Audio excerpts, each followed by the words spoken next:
We're already off to a flying stop. Jeez. Hey, nothing better. Nothing better. It's like starting a game with a 95-yard kickoff return. Victor, can you hear me? Yes, I can. Can you hear me? And the answer to that is no. Yes, I can. I can hear. I can hear you, Victor. Yeah, I can hear you. Apparently, Snowman cannot hear me. What's up, everybody? So, like I just said, we are kicking this show off just like a 95-yard kickoff return to start the game. Oh, I know boy. Snowman will enjoy that one. Yeah. But no, a great weekend of football again. We got a national championship game tonight. Mm-hmm. And we got coaches getting fired. So what else do you need on a Monday morning? Already.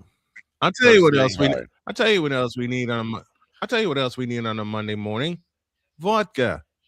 Because someone has to keep a promise. Okay. I'll tell you all about it when I say vodka and lots of it. Can't do it. We'll do it live. Do it live. I'll write it and we'll do it live. Mister, will you please wake up? Wake up. Wake up. Wake up. Wake up.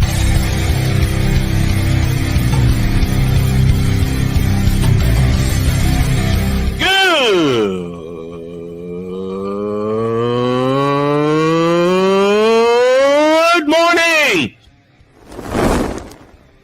Snowman here to all you Brock Purdy and San Francisco 49er haters.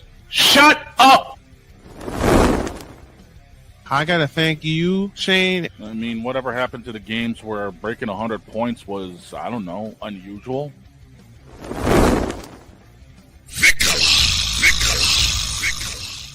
There was one word to sum up the All-Star weekend. Trays. Because we take this job so serious. Splash Brothers, yes. Ray Allen, replace him with Steve Kerr. Reggie Miller, yeah.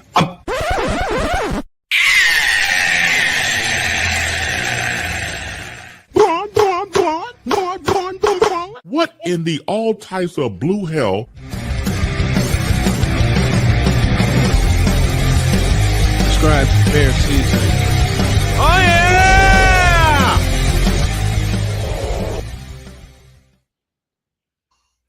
Dietz is here. Victor's here. Couple people were waiting. We know the dog's on the way. I guess we can get started. Sorry we're late, folks. It's my fault. Good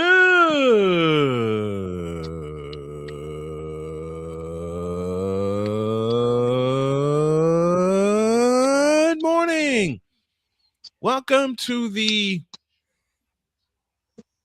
What the Hell Happened This Weekend Monday edition of Snowman in the Morning. Glad to have y'all with us. First hour presented by Wanna Parlay. And Deeds, before I get to you and before I get to everybody, and I know there's someone else waiting for us, someone has to keep a promise. Okay. And the promise now, is? There was a bet made. Let me get to it. There was a bet made on Saturday. Okay. That bet includes vodka. We drink? And yeah.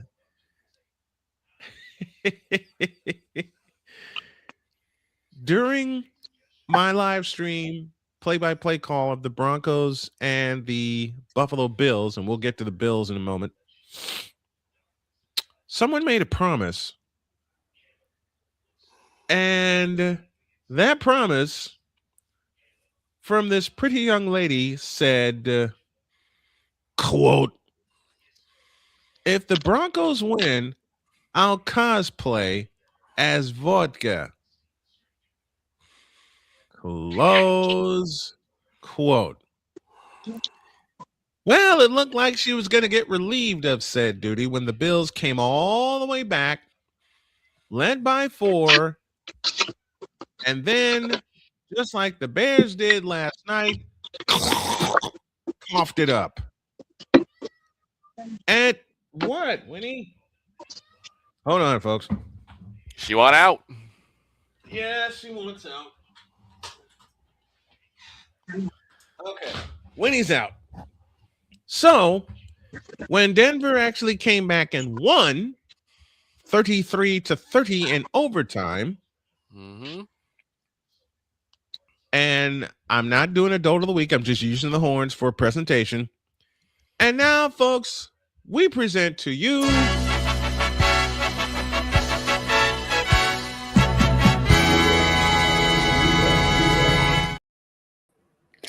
I'm not coming up. No. Will you get up here? Ma'am, get up here. Get up here. No. Get up here. You got to keep your promise. You got to pay off. You got to pay off. You can't welch on the bet. You got to pay your bet. Why must I do this? Why? Because you open your mouth. If you don't get up I here, didn't actually think it was going to happen. if you don't Yes, get you up did, here, or we're you going to wouldn't call have made you the bet. the Empress all day long. Because yes, Gold Chip, it is you. Exactly. Can you excuse me a Just moment? a I'm moment. getting cold. Just a moment.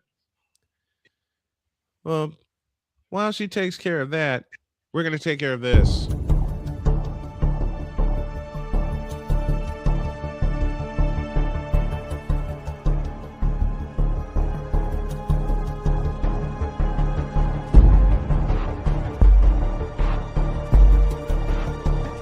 Now, forgive me not knowing the brother. You got your mic, but I don't know who the hell you are. It's like you're in the broadcasting witness protection program.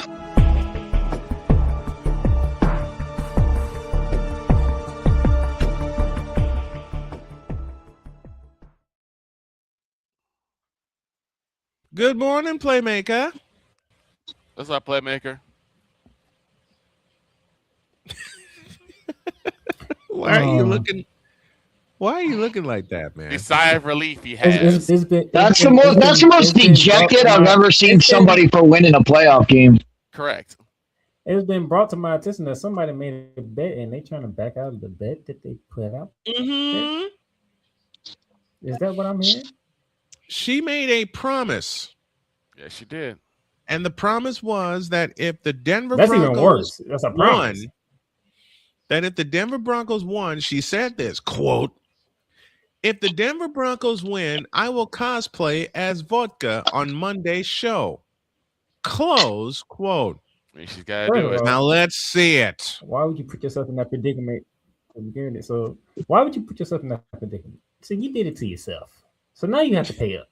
I mean, everyone kept saying that the only reason why. Yeah, she hasn't argued back yet. She may have been called away. Everyone kept saying that the only reason why Josh Allen has not made it to the part of the playoffs is because of the fact that Patrick Mahomes and the Chiefs are there. What's the excuse now? What's the excuse for the Bills? Yeah. They don't have any. The excuse is they have lost every playoff game they have lost has been to a team that has eventually gone on to the Super Bowl. Oh, that's an interesting omen for the Broncos. Every single team that they've this is what makes, and we'll talk about Sean McDermott. This is what makes Sean McDermott's firing crazy. They lost in a playoff game, but every team they lost to the Chiefs, 3 times? They lost to the Bengals the year the Bengals went to the Super Bowl. So, this is insane. And that game was the Bills had no business being in that game. No. They had no business being in that game. They fight all the way back. They get to overtime. And on a deep throw, it gets intercepted. What more do you want Sean McDermott to do? Wait a minute, Victor. What hat do you have there? You want your reason? Hold on. Yeah. Okay, there you go. Dungeons and Dragons. There you go. Dungeons and Dragons. Playmaker to you. Saw this in the store. I'm like, you know what? I got 2 words and 1 name for you. Okay. Brandon Cooks. Brandon Cooks. Brandon can't catch. He can't catch. Brandon Cooks can't catch. I mean, have we ever Just like really Giannis seen Brandon Cooks. Cooks? Have we ever seen? I got a 4-word sentence. And thank you, Playmaker, for saying his name. Victor, to answer your question, yes, we have. Okay, have you ever seen In this and Playmaker earmuffs in the Super Bowl against the Los Angeles Rams. Brandon Cooks made a catch that they made a catch in the back of the end zone that was outstanding. Okay, I'm gonna say is he known for catching? Because I'm like, I've known him to be a dog of a runner, but like, no, Brandon Cooks. This is a curse of the Brandon Cooks, all right? Because when he was with us and we went against the Patriots, he dropped a freaking touchdown pass that would have changed the whole game. True. And Big I show up and we're already talking about my team. Okay. Then comes back in the Super Bowl and makes one of the most ridiculous catches you'll ever see in the back of the end zone. We're talking about the Bills right now. You got Brandon Cooks. It's the Brandon Cooks account. I'm trying to tell you. I know, Brent. Listen, Brandon Cooks is the only wide receiver I know in the post. He will get the ball snatched from him when he has a catch. Yep. And that should have won the ball game. I should have won that interception, which should have been a catch by Brandon Cooks, should have won the ball game. Operative word, should have or should have. Very operative words. Very operative words. And it got taken away, but the even bigger thing about what happened on Saturday was what does Denver do now? We'll get to because Bo Nix is gone. Bo Nix is gone. Yep, now what happens? Deeds, hang tight. We're gonna get to that. Let's stick with Buffalo. Let's stick with Buffalo right now. We're gonna get to the Bo Nix injury after the break and what that means for the Denver Broncos, not just going forward for the AFC Championship, but after that. We will get to what happened on the next to last play of the game. I already know a solution for Denver, to be honest with you. I don't want to hear your solutions right now, because your solutions are about as backwards as Travion Henderson. I say Cancun on 3. 1, 2, 3, Cancun. Cancun. I didn't say that. Victor said that. I did. Anyway. Before you shut up, Damian. Bo Nix is the nigga. Playmaker, take the floor, will you please? Promise. I don't know if she's come back yet because she is not. You got her on the screen, so I don't know. She's trying to hide and find a way to get out of this promise she made. Well, she's not getting out of it. I think what happens. I think what happened is that she got called. She got called away. So I'm gonna pot her. We didn't even get to introduce dog properly yet. And we're not going to. Obey your mustard. I'm not playing that. I quit. Okay, so I gotta ask Playmaker a question. When is you're not right, Deeds. When's Matt Stafford going to give the engagement ring to Caleb Williams for gifting that game? You know what? Victor, I'm glad you brought that up. Answer his question. Here's the thing. Everybody's putting that on Caleb. That's not Caleb Williams' fault. That's actually DJ Moore's fault. If you actually look at it. Thank you. That's actually DJ Moore's fault. Which gives me permission to do this. Okay. Here's Chicago Bears, and y'all know the refrain. Hold on. You gotta explain that. You gotta explain that. Because DJ Moore, I can explain it to you in one sentence, Victor. DJ Moore quit running his route. That was a comeback route, and he was not there. Okay. That's all DJ Moore. So then here's my thing. As a quarterback, you see that happen. What are you supposed to do? Find the open man. He's not supposed. He didn't know he was gonna stop running his route. That's DJ Moore. They've been connecting on that route for the longest. Mm-hmm. He was throwing that ball. He was throwing that ball. He was committed to throwing that ball before he even stopped. While he was running his route, he tried to throw it before he ran it, and DJ Moore just stopped which is why that throw went to absolutely no one. I'm just like, See, the one thing That was the one thing about DJ Moore made no sense. my thing's like, let me make survey the field. let me make this point. No, let me make this point, and I'll borrow from Dietz from earlier in the year when Dietz and Victor called the Cowboys Packers Put game. someone in the middle of the field. Dear DJ Moore, get your blank to the middle of the blank field. It's not hard. It really isn't. And Playmaker, I borrow from you, and thank you for saying this. They have connected on that route the entire second half of the year when they figured it out. And you couldn't figure it out in overtime. They connected on that route. They connected on that route in the end zone. I'll give you. I'll back up. I'll use another playmaker point. They've been connecting on that route. Williams was going to throw to that spot before he even took the snap. When I saw that ball being thrown, all I did was this.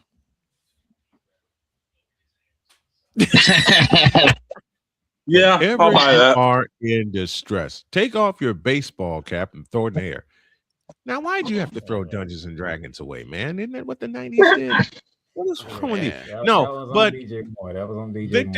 Victor's reaction in the private chat summed it up perfectly. 3 words, and it's gone. And it's gone. And I was watching. I'm like, insert South Park banker here.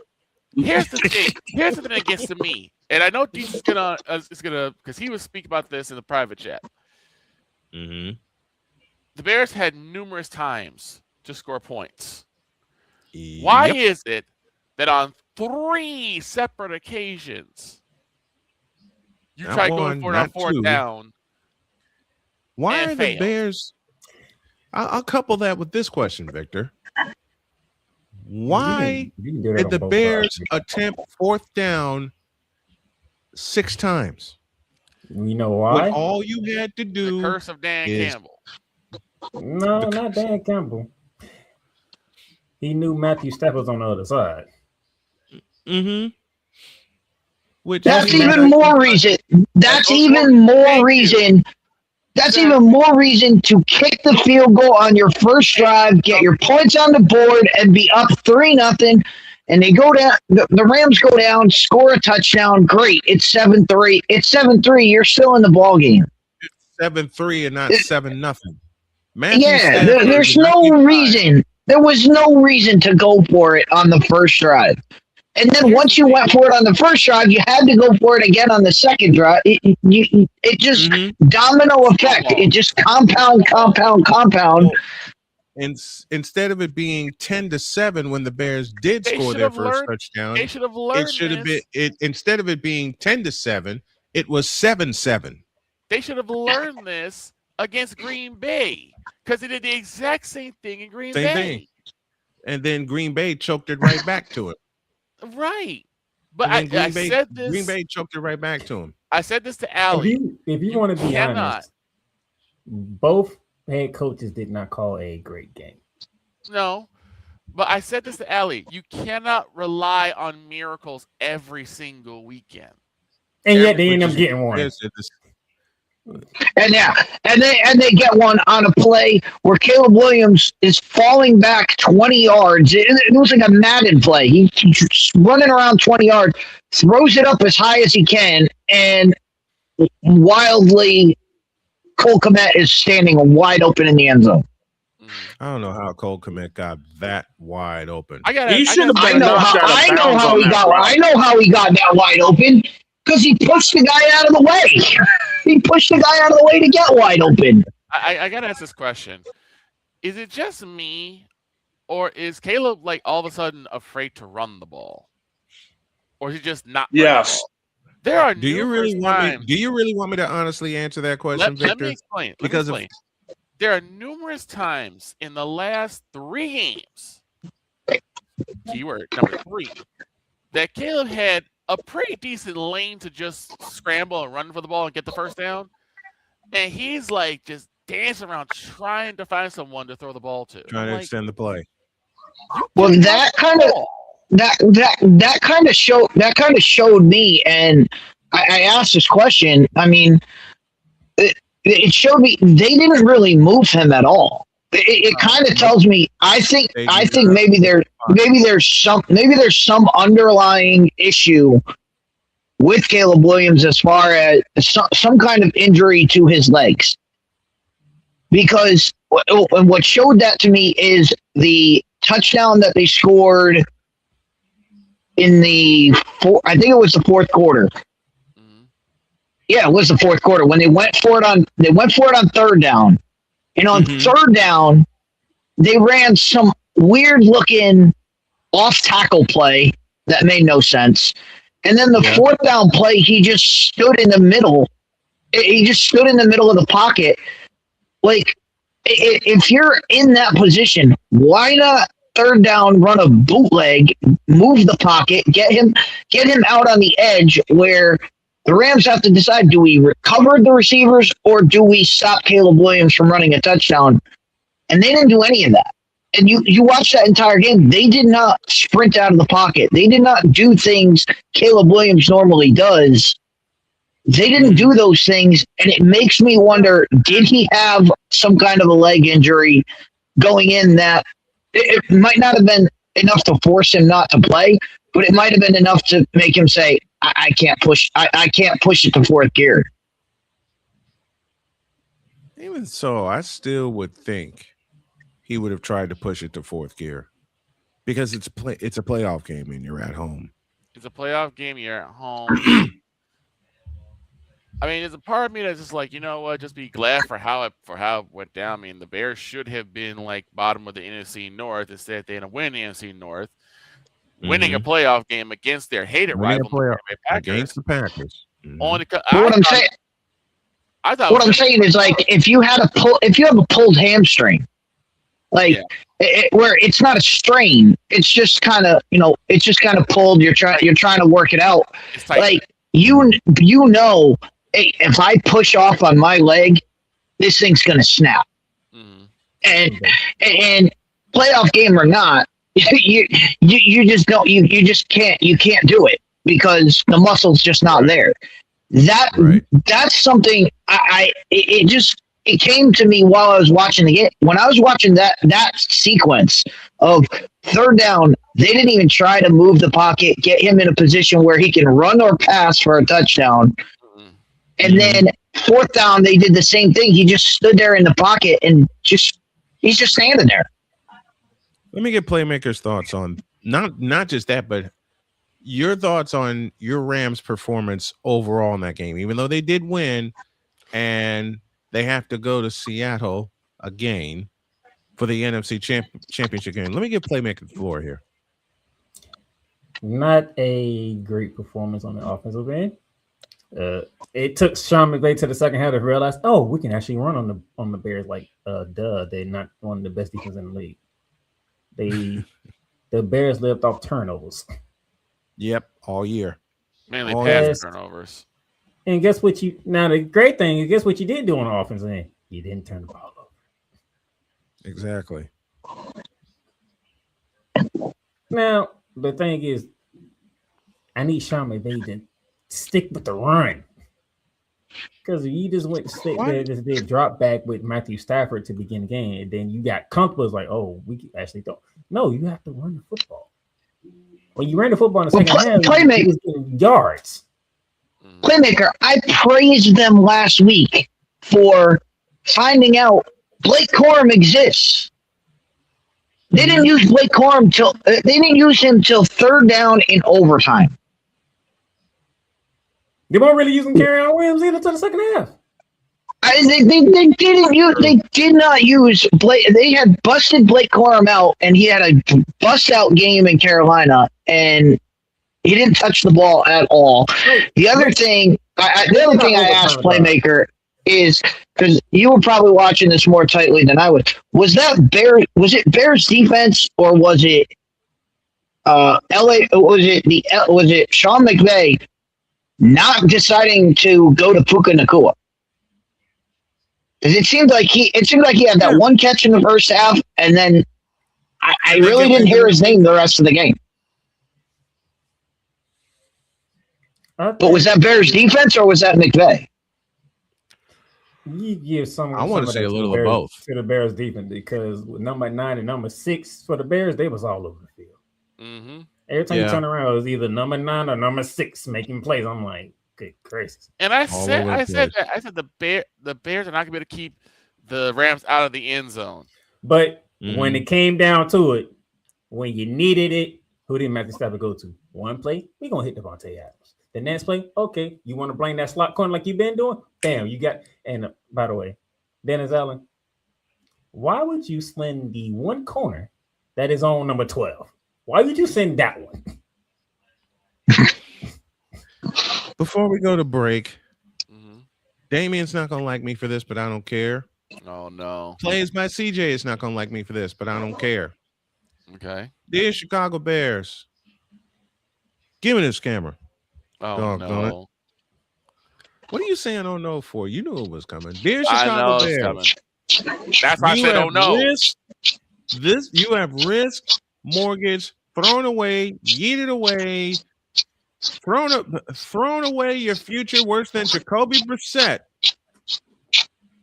for DJ Moore.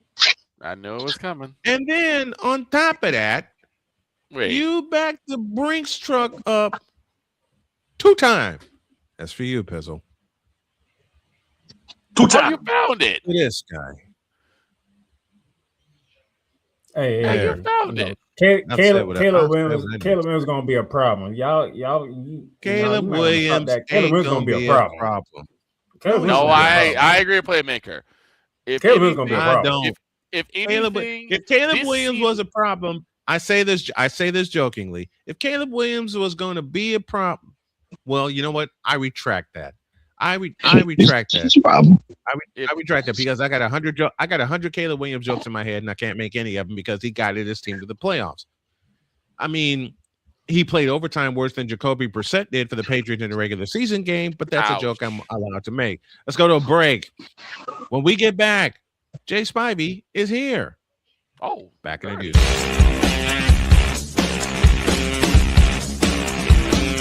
This is Snowman in the Morning. Jason, let's go see your room.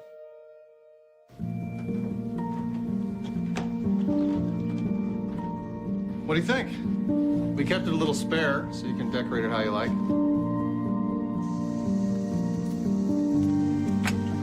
Dinner. Go. Excellent. Soccer is fun. Yeah, I saw you guys out there.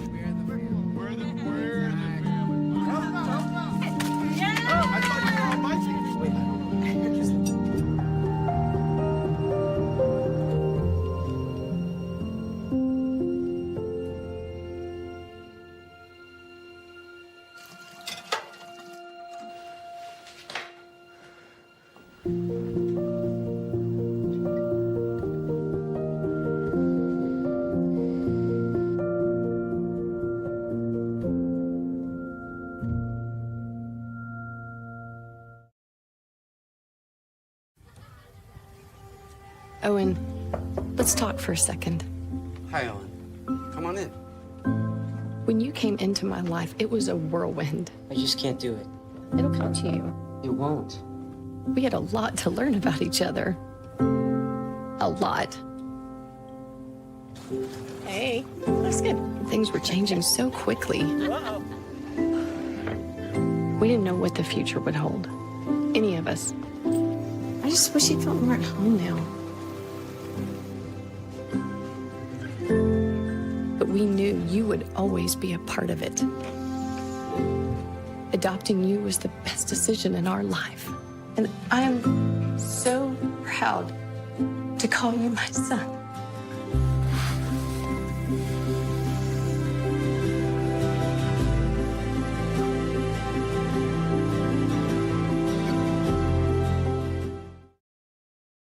Whether it's news, the largest egg producer finds bird flu in chickens at a Texas plant, weather, devastating tornadoes rip through the heart of the United States, inspiration, a breast cancer survivor completed the journey of chemotherapy and now begins a future one of matrimony or sport. sports. Michael Jordan is shown on a photo with Diddy. LeBron James has a video extolling the virtues of a Diddy party.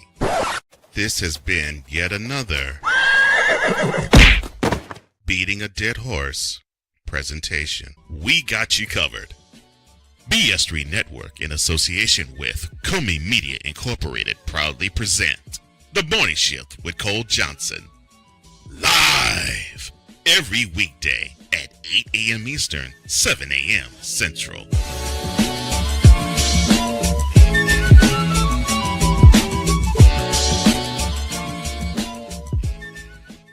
Because we take this job so serious. And Father O'Shaughnessy need to go to hell. That's what he needs. What did Father O'Shaughnessy do?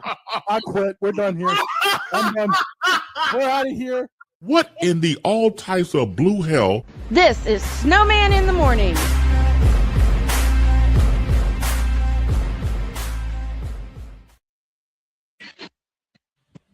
What the hell did I do to deserve that one?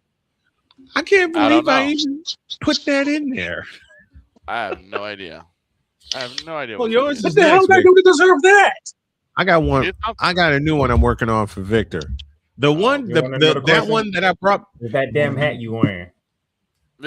Dungeons and Dragons. No, What's the wrong with my hat hat? you wearing. Not the hat. Oh, that Oh, dog that wearing. one. The team The you may see Patriots. in 2 weeks. 3 The weeks, Patriots. rather. See, why is Scorpion coming out? We got someone waiting for us.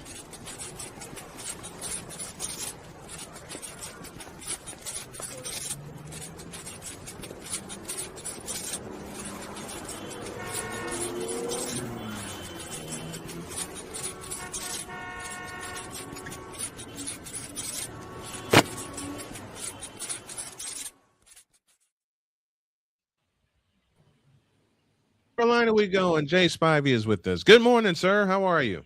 I'm recovering. I've been sick for the last week, but I'm recovering. Good morning, Oh Mr. my Spivey. goodness, you better now? I'm turning the corner, but I'm getting there. That's good. The Panthers play was so bad that it gave Jay Spivey a cold. Again, that's not my team. I don't care. Y'all have me confused for another fan. No, Jay. Just you living in the never thought- area. That Just a minute. Spread. Just a minute. I never thought I'd make this joke, but I'm gonna make it here. Jay, they have you confused for a certain fan. Well, that's true. That's very true. Well, look, Hey, by the way, let's not forget today is his birthday. And Jay, just be glad it's not high blood pressure, because I heard in Carolina there's a lot of salt being thrown around after that playoff Well, game. a lot of people Oh around no, here. there ain't no salt thrown around after that game. That salt has been thrown around because of what happened to the North Carolina Tar Heels this weekend. Well, that's what I was getting to. A lot of people around here only care about them and their sorry ways. including said birthday boy. Absolutely. I'm sorry, Snowman. You probably don't know this. Change that You probably word. don't know this, but North Carolina got Especially beat by birthday boy. California. Say it again. North Carolina got beat by California. Why am I surprised? No, they lost. They lost Thursday to Stafford and Saturday to Wednesday to Stafford and Saturday to California. I am not surprised. I am not surprised. You're I not going to haven't win with believed. one Hubert Davis as head coach.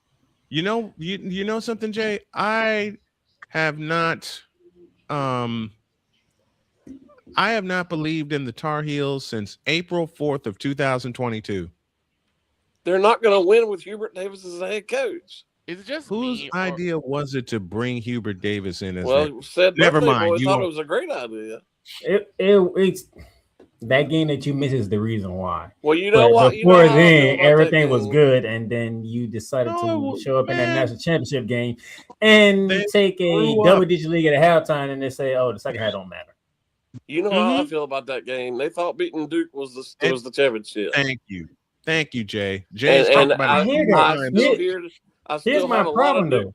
I still have a lot of Carolina fans to this day who think it was great that they did that, and then And that not was the win the championship. national I'm sorry. championship. Matter of You fact, that actually played brings to me to a win question. the game. That brings me to a question. Snowman, can I get the camera real quick? I gotta ask another fan base a question.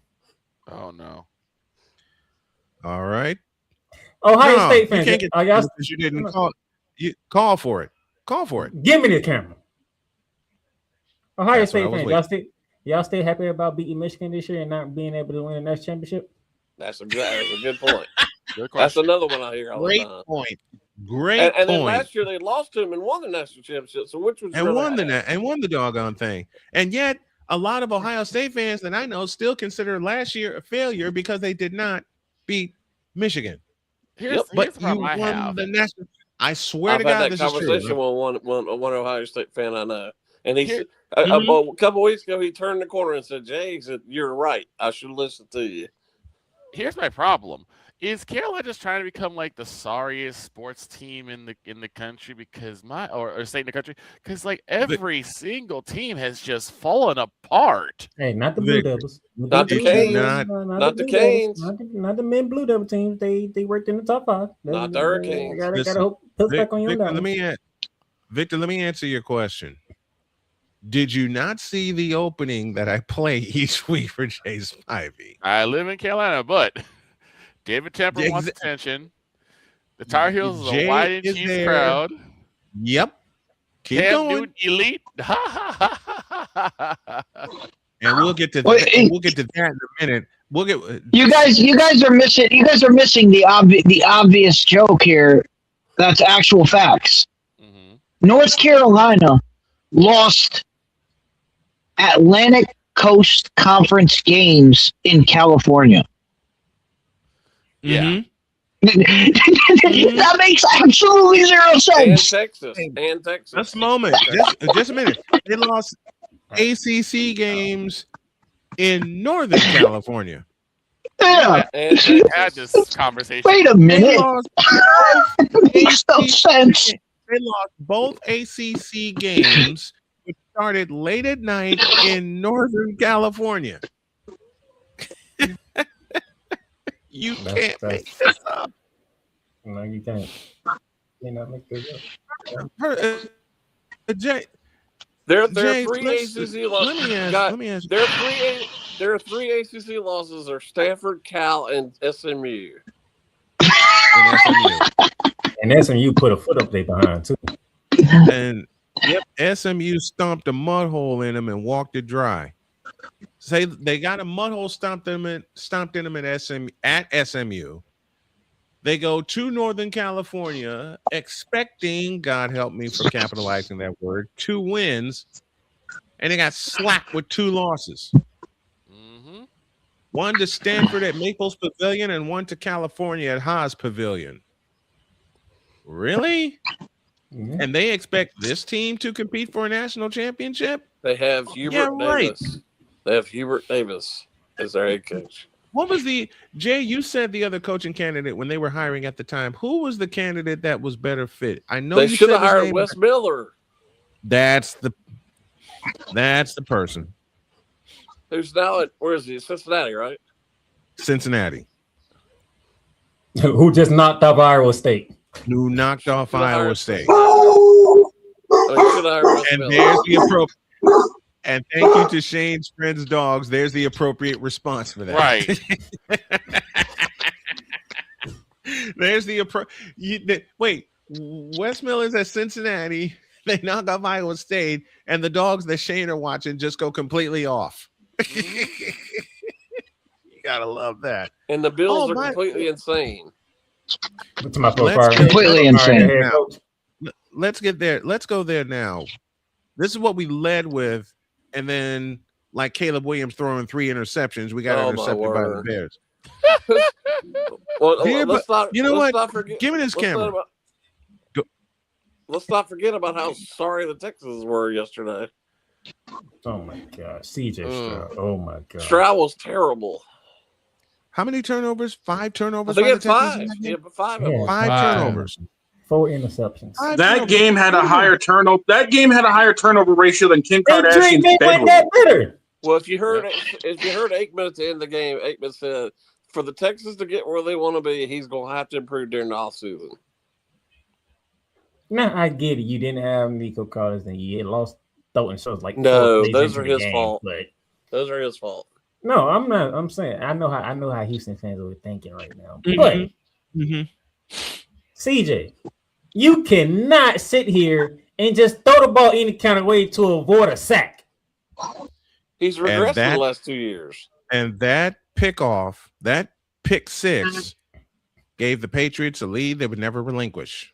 They thought they were still playing against Pittsburgh because they had a bunch of runs that game too and came away and won. CJ Stroud. Drake May's a better quarterback. Drake May has improved big time. He's made a liar out of me. But CJ Stroud has not been. Houston is going to give CJ Stroud a chance to win the game, and he just won't win it. He won't. You know what? I'm going to say something because when we covered draft night, when CJ got drafted, I was unsure about CJ Stroud coming out of Ohio State. He played great his rookie year. He really did. He played awesome in his rookie year. Since then, he has regressed. Period. Maybe he's had too many Applebee's commercials. Probably. Well, I was gonna say he was playing great this year up until the Denver game where he got the concussion. Well, he had a concussion a couple of years ago. So all I'm saying is he was playing very well at the beginning of the year, had that concussion, and since then he has not looked like CJ Stroud. So it could be just concussion, waiting for that to wear off, or it could be something lingering. It could be something lingering. We'll find out next year. But I know they should have taken him out yesterday. I know this. Bills would have done a better job. And Big Dog would know this. If you have 5 turnovers and you only can get 21 points out of that other team's defense is off the chain. Mm-hmm. That too. I knew going in that we were going to have problems. I knew going into this game we were going to have problems with Houston's defense, but the fact that we had 5 turnovers, and you only says everything. You got 5 turnovers, and you only got 14. You only got 7 points. I think 14. Yeah, only 7. I think a lot of defenses figured out CJ Stroud. I think CJ Stroud was an anomaly when he came in, and now they figured him out. And now they figured him out, and you're starting to see more of what his true caliber is. Not saying he's bad. Well, they now figured out. Well, they got 14. They got 14 points off. They got 14 points off because one of those turnovers was a pick 6. Yep, one was a pick 6. The other turnover they turned into a touchdown. The other one was Diggs. Diggs catching the end zone. And the thing about it is, that was insane. Great game. Drake May had like 4 turnovers. Drake May had 4 turnovers. But let's face it, right now, 3 who would you rather passes. have? There's no doubt who you'd rather have. May also had 3 touchdown passes. And you know something? When the Patriots selected Drake May, me and Dog had to talk about it. It looked like that the Patriots are taking a flyer on Drake May. Now look at him. That's how a quarterback gets better. He's the best quarterback in that draft. Yep. Listen, CJ Stroud, 8. Okay, let me ask this question. Is it time for the Texans to dig for another quarterback? It might be. No. It's too early to jump ship. It's too early to jump ship, and it's a bad game. Prisoner of the moment, bad game. It's not prisoner of the moment. Look at his last years. That's not prisoner of the moment. No. I mean to jump ship would be like, hey, we're going a complete different direction. You can't backtrack on that. No, I'm going to say it would be prisoner in the moment to say, all right, let's get rid of him, let's move on. I mean, it'd be the same. It's the same thing we're going to talk about with Sean McDermott. Like, this is a winning. You're going off. This is not about prisoner in the moment here. Can you win with? Can CJ Stroud still be a winning quarterback? Absolutely, he can be. Well, you're going to have to. Will he be? That's a different story. But he's still a decent enough quarterback. Better hire some people around him then. They got to get people who can keep wide receivers healthy. The wide receivers are hurt every single year, and that's not the they got to figure out what they got to figure out why. They got to figure out why. Go ahead. Jay. That's not the reason he's regressed. That's part of the reason. It's part of the reason. That's part of the reason. You have two Ricky wide receivers you have to depend on against New England in Foxborough because your number one receiver is out with a concussion. Y'all are giving him a pass because of these. Everybody has injuries. Everybody. Mm-hmm. You can't blame. You can't put that on. You can't say that's the reason he's regressed. That's just absolutely. We said that's part of the not the main reason. That's part of the reason. But it's not the reason, but it's part of it. There's always. How much do we talk about that? How much do we talk about that? We talk about this all the time with guys. Guys have to have a rapport together. Guys have to know all this stuff. They're working out. They take like a month off and then they're working out together. And wide receivers and quarterbacks, we always talk about them having a connection together and doing that. It's hard to do that when you have a rotating cast of characters. One week you have 5 receivers, the next week you have 5 brand new guys coming in. Well, let me ask Jay. What? Let me ask Jay. That's a hard thing.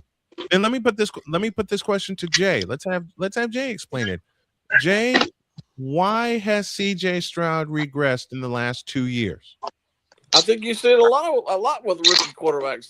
They end up having a sophomore or junior slump, and it takes a lot for them to get back to where they were, even higher level, because there are 31 other teams studying how they do. Yeah, and he's not improved. He's regressed. He's gone back. I You agree. can't put that just on injured receivers. Everybody has injuries. So does that mean you just kick him out? I didn't say that. No, but it is time to start thinking about that. But the thing is, we can go to Brock Purdy. The 49ers have been decimated with injuries. Mm-hmm. If the 49ers didn't have decimated with injuries, they don't get blown out the way they got blown out by Seattle. True. 49ers are a whole team of injuries. Yeah, they are. Man, listen, Rick and Pearsall's been in and out of the lineup for how many weeks? Nobody's had more injuries than the 49ers. The Texans haven't had near the injuries the 49ers have. Jay, I can playfully stick my tongue out at you because, and I said it also that I didn't think they had a chance against Philadelphia, though my heart said otherwise. And I happened to be watching the game while at dinner with my wife and my daughter and her boyfriend, and I saw the game. I saw the game-winning touchdown and the play that that sealed it. The Niners are just an infirmary right now. They absolutely are. What have I been calling them this entire season, Snowman? The walking wounded. The walking wounded. And the game they keep talking like about a Kittle. walking mash unit. They keep talking about Kittle. Kittle might miss almost all, if not. Yeah, I think Kittle's gone next year. Yeah, I think Kittle's gone next year for it to happen this late. That's not an injury injury you recover over just overnight. That's almost a year or more. No. You're talking 12 to 14 that's a year long. probably. That's a year-long injury. So I'm counting on us not having Kittle next year coming, not to be ready for training camp coming back from a torn ACL. No, I don't know what we're going to do with Pearsall, to be perfectly honest with you, because in 2 years he's only played in a handful of games. And he's not a number one. They definitely need some receivers. He's not. And they need a true back. They need a true running back. Yeah, they do. They do. Okay, so do they go out and draft them? They're going to have to get some players on offense. What the Niners need to do is shore up their depth at very key positions. Yeah. And like I said, do they do that in the draft? Maybe. Well, that's part of it, yeah. Yeah. And dog, you're not going to like me for this, but I'm going to make this joke anyway. You shore up your depth the same way dog shores up his liquor cabinet on a night when he's working as a bouncer. There you go. I quit.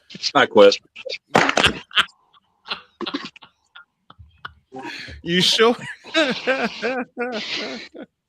You sure up your... Here's my question for Jay. Where does Buffalo go from here? You would make that joke. Where does Buffalo go from here? Because they did the stupidest thing they've ever done. Decision to fire him. Because you have a string of playoff appearances, and as Dietz said at the top of the program, every playoff loss that Josh Allen has suffered has come against a team that has or can potentially reach the Super Bowl. The problem is not Sean McDermott; it's the general manager for not having any receivers. Mm-hmm. For So not I gotta showing believe up their I'm receiving sure we'll core. find this out. I'm sure we'll find this out. I can't imagine they fire McDermott without Josh Allen's approval. They better Can't not. imagine they didn't talk to him about this. That's crazy. I can't. You know something? Jay brings up a point. He does bring up a point. Did Josh Allen give the green light for them to get rid of McDermott? They had to have spoken to him about this. They're not going to do this without his approval. And I looked this up. I looked this up yesterday because we had this discussion. And Snowman, give me this camera. Yeah. Oh boy! Now Dietz is calling for it. Go. I have to do this because we had this discussion yesterday, and Chris Delorio, you were right. McDermott got fired. There you go. I paid off our bet. I'll get you a shot next time. All right. Anyway, continuing on with the story. So, anyway, what I looked at yesterday is Sean McDermott. He was only getting $8 million. John Harbaugh just signed a $20 million a year contract. The next coach that comes in there is going to be asking for 12 or $13 million. At least. So, Buffalo, what are you doing? You're just spending money for no reason. I don't get it. I don't understand this move. The Bills are pulling from the Jets playbook, I guess. It's the ownership. Look, forget the Jets playbook. They're borrowing this ownership. I can't figure out. And now apparently they're going to have the money because they played their last game at Rich Stadium. That's correct. So that comes into play also. That could be the reason why they did do what they did, because they're going to a new stadium and they want to probably do a fresh start, which doesn't excuse Josh Allen, because guess what? Everybody has said, Josh Allen, this is your year. There's no Patrick Mahomes. There's no Joe Burrow. There's no Lamar Jackson. That's what I said earlier. Was right. That everyone kept saying that the only reason why Josh Allen can't get to the Super Bowl is because Patrick Mahomes and the Chiefs. Chiefs weren't even in the playoffs this year. Chiefs didn't even make the Chiefs. Ended up what, 6-11? They don't have any receivers, none. And then Moniz got How do you not have any receivers for the best quarterback in the NFL? For the reigning MVP. You don't have any receiver. That's a big problem. I don't think you're going to get a whole lot of doubt right now that he's the best quarterback in the NFL. Mm-hmm. That's why the pressure is on Josh Allen for when we came to the playoffs. So how do you not have any receivers? Well, the biggest playmaker, the biggest slap in the face to the Buffalo Bills was they lost on Saturday, and then Stephon Diggs goes out and does what he did on Sunday against the Texans, and the Bills just let him go. He wanted to come back to play in Buffalo, and they just let him walk. They let him walk. Yep. Just like the Vikings let him walk. And now Stephon Diggs is playing for an AFC championship. I don't have a whole lot of problem with, because Diggs ought to be in jail for some of the stuff he's done. Alleged. Nothing has been proven. He should have got 5-10. Right, but we're talking about how Buffalo has no receivers. The GM had a chance. They had one. He was there. He led them to the highest of heights that they've been, and they said, "Nah, we're good. We'll go get somebody else." Well, the guys you got didn't step up. I go back to the draft a couple of years ago. How do you trade with one of your biggest with the Chiefs, and then let them draft a receiver? And let them draft Xavier Worthy, and you get nothing. That's not Sean McDermott's fault. No, it's the GM's fault, and the GM in the article I was reading about Sean McDermott, they said, and the general manager, whatever his name is, he's still in good footing. I was like, how is this? How are they not connected? How is he in good footing? Terry Padula. I have no idea how that's working out. I don't know. And Brandon Beane will be leading the search for the new head coach, which should be very interesting. Mm-hmm. Which should tell you everything you need to know. Who doesn't want that job? Who doesn't want that job? That's what I'm saying. Whoever goes into that job is going to take it, and they're going to go in and say, well, Harbaugh just got 20, so you're giving me at least 12. Mm-hmm. You're giving me at least 12 mil a year. At least 12. Yep. All right, we're up against the break. Jay Spivey joins us as he does every Monday, breaking all things down with the playoffs. Jay, thank you very much, my friend. Love having you on. Can't wait to have you on next week. All right, man. Wait, Jay, before you go, who you got?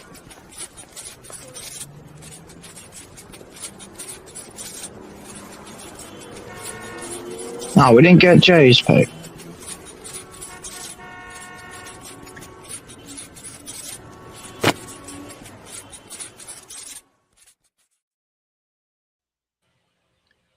I just realized a mistake that and Deech, you're right. We didn't get his pick for the national championship. We'll get all that. And plus, this guy's on the hot seat after the break. I'm going to have a little fun with a friend of 9 years. Snowman in the Morning, hour 2 after this. This is Snowman in the Morning. Jason, let's go see your room.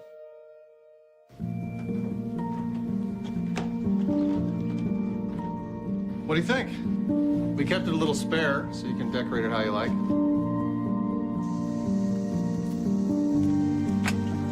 Dinner.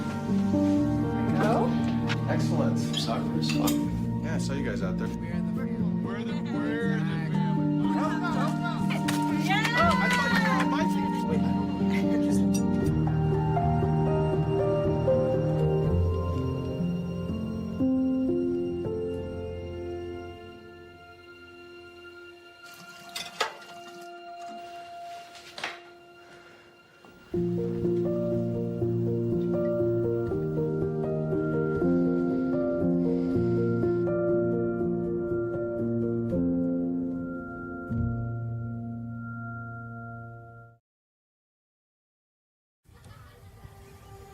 Owen, let's talk for a second. Hi, Ellen. Come on in. When you came into my life, it was a whirlwind. I just can't do it. It'll come to you. It won't. We had a lot to learn about each other.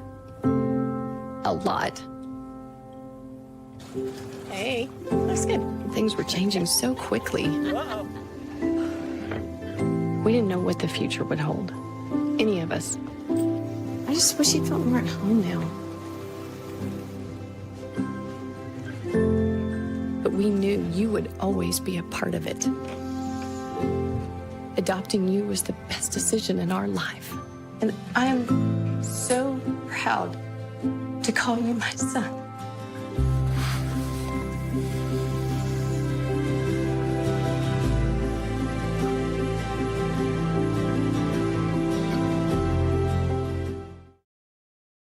Whether it's news, the largest egg producer finds bird flu in chickens at a Texas plant, weather, devastating tornadoes rip through the heart of the United States, inspiration, a breast cancer survivor completed the journey of chemotherapy, and now begins a future one of matrimony or sports. Michael Jordan is shown on a photo with Diddy. LeBron James has a video extolling the virtues of a Diddy party.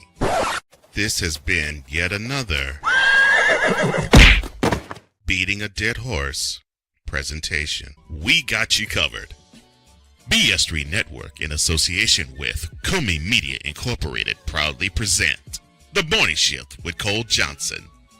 Live every weekday at 8 a.m. Eastern, 7 a.m. Central.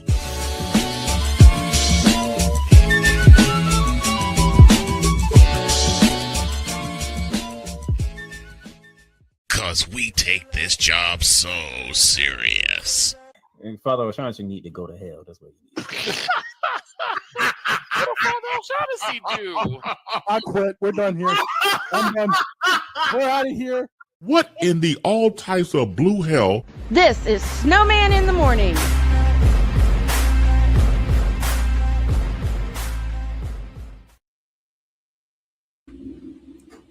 After the hour.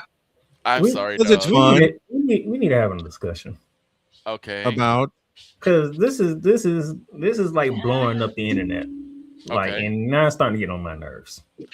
Well, before you do that, let me take care of a little business. 5 after the hour, and we owe you an ID. Oh, and of course, I pushed the wrong button. Let me try that again. Take 2. 5 after the hour. Yeah, you don't want to know the size of this scuff.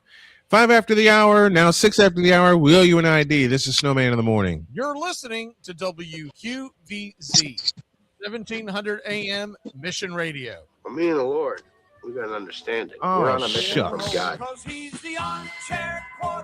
I lost the button I needed to hit. Now it's 6 after the hour, and something's getting on Playmaker's nerves.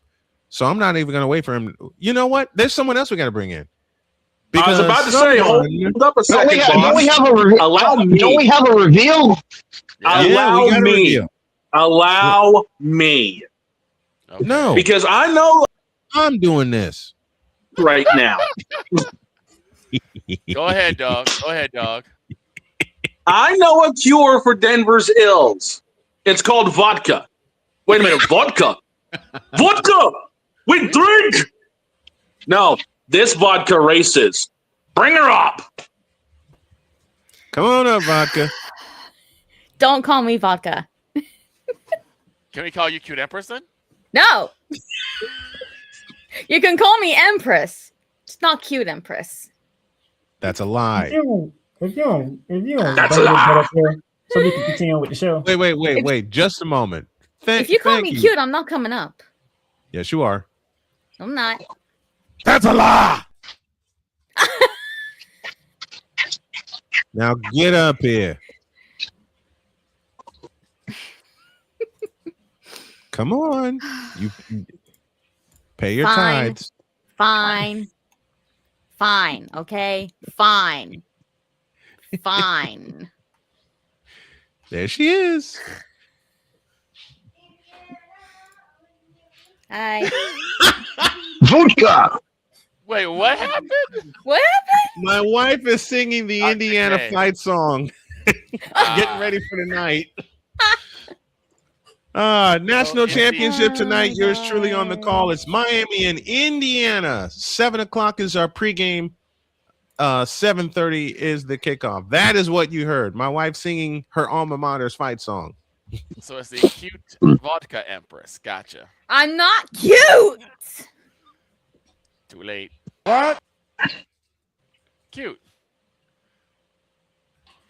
Maybe this is a learning lesson from you. This should be a learning lesson for you to not make promises on games. All right. What is bothering the playmaker today besides 1, 2, 3, kick? 1, 2, 3, kick. 1, 2, 3. One, Cat. two, three. I'm sorry. Did you tell her the? What? No, I haven't said anything. I have not said anything, playmaker. I have not said anything. Then how does she know about the 1, 2, 3 cap then? She heard it. You want me to do my version, Playmaker? Oh my gosh. Okay, so here's the thing, playmaker. You know what you always tell me to do? Hold on, everybody.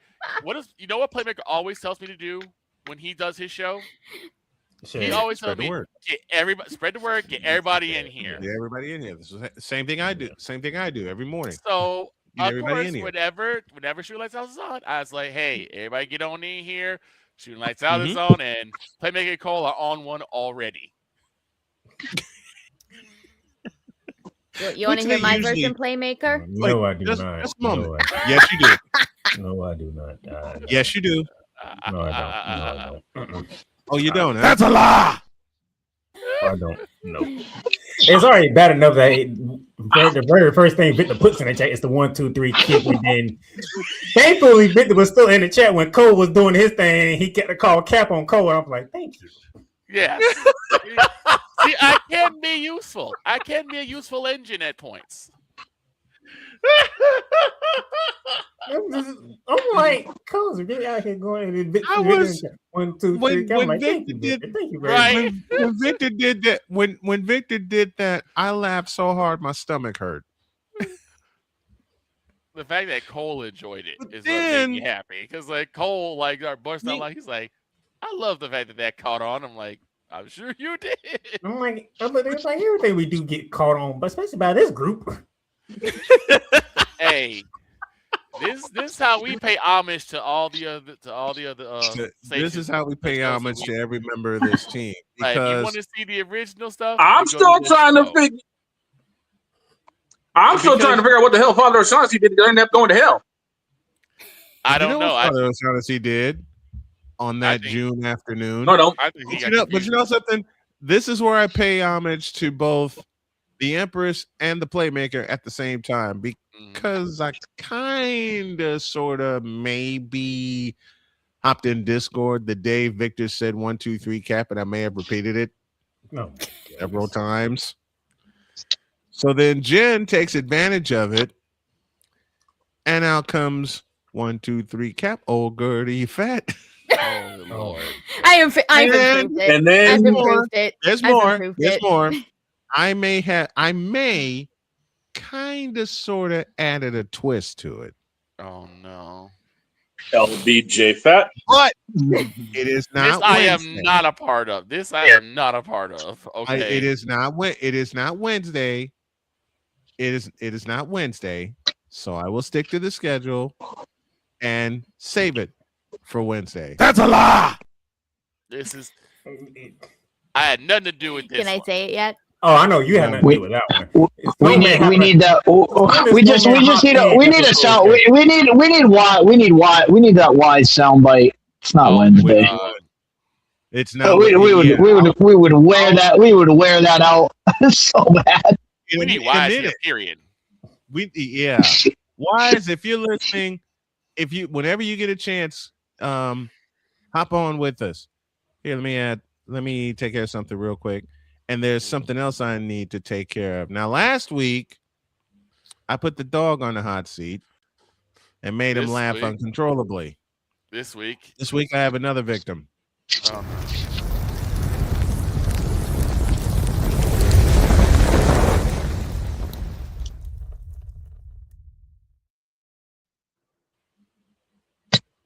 Okay.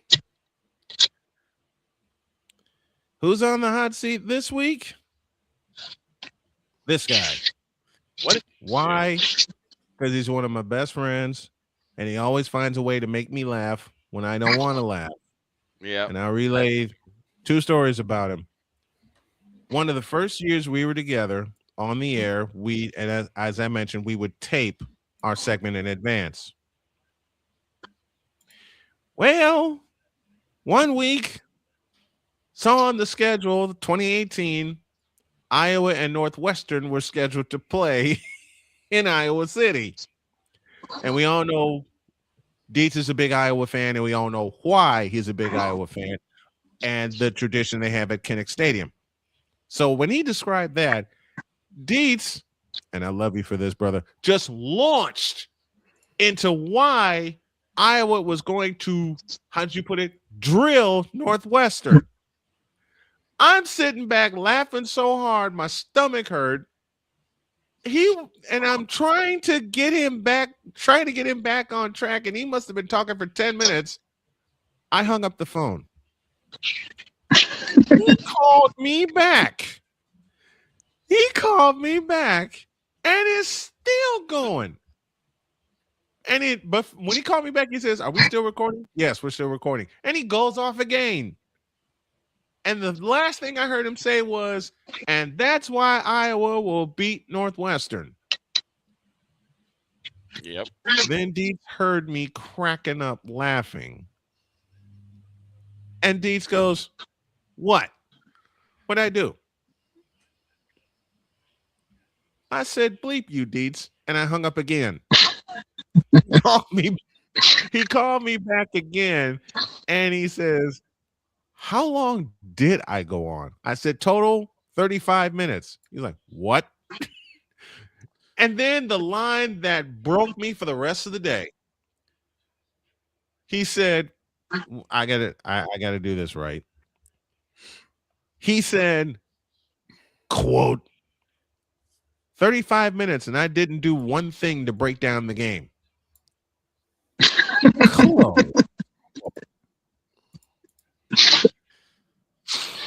The game we did this year. 35 minutes of Dietz going completely off about